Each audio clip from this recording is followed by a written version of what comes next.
عجب شهری دلارای دوشنبه، خیالم زیب دنیای دوشنبه. شدم سرسبز در آغوش مهرت، چو دل در سینم جای دوشنبه.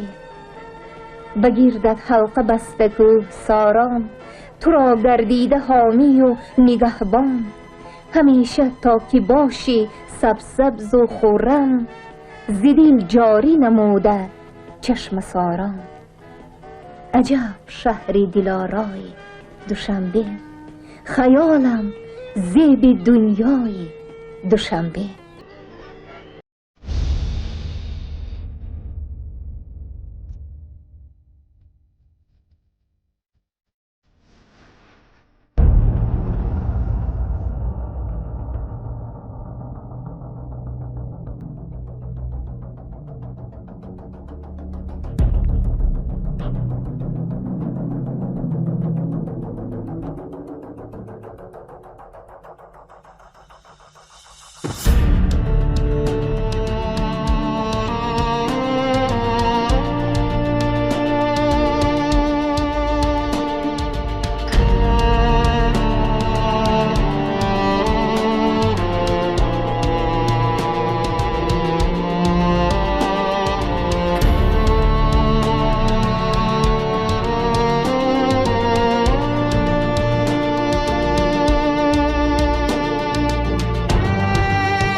пеши роҳи харобшавӣ низ шудани миллат ва давлати тоҷикро бигирем.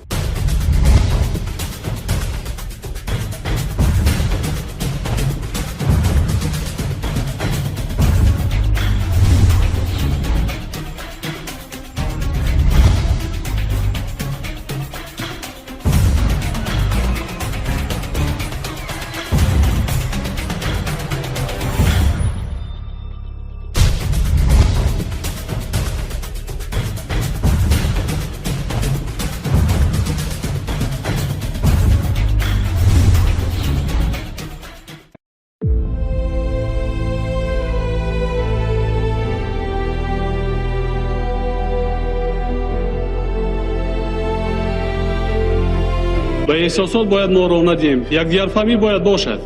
пагоҳ ҷаласаи шӯрои олӣ ки сар шид, касе гунаҳгор аст, дар назди қонун бояд ҷавоб гӯяд. ин ҷаласаи охирон бояд бошад. рафиқон, барои нуқта гузоштан ҷаласаи охирон бошад.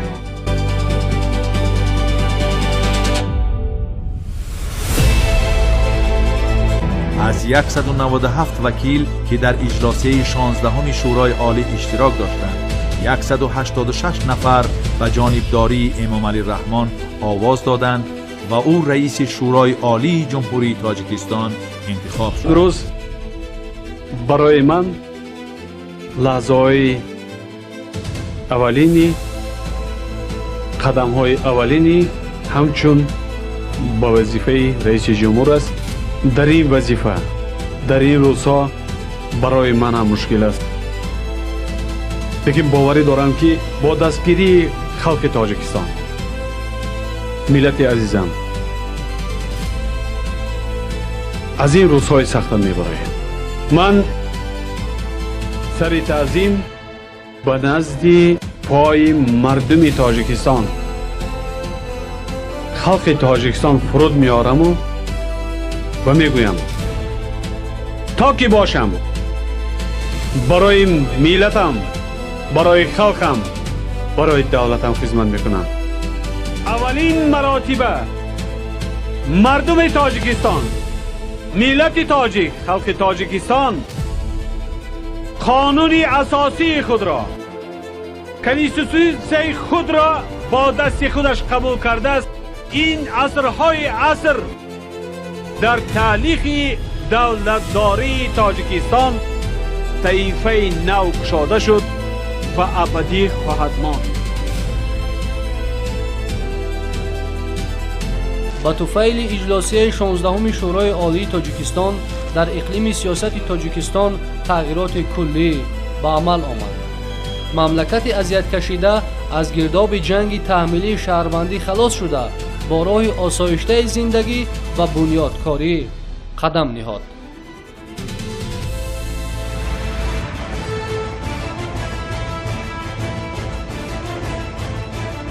سیاست موفق، ساخت کنستیتوسیونی و راه دولتداری و دولتسازی که راهبریت دولت و حکومت مملکت تعریضی کردند، خلق تاجیک را به سعادت و خوشبختی رسانید. ما در راه سازندگی سرجم و متحدیم و این راه را با اراده و صداقت به دولت و ملت خود ادامه می‌دهیم.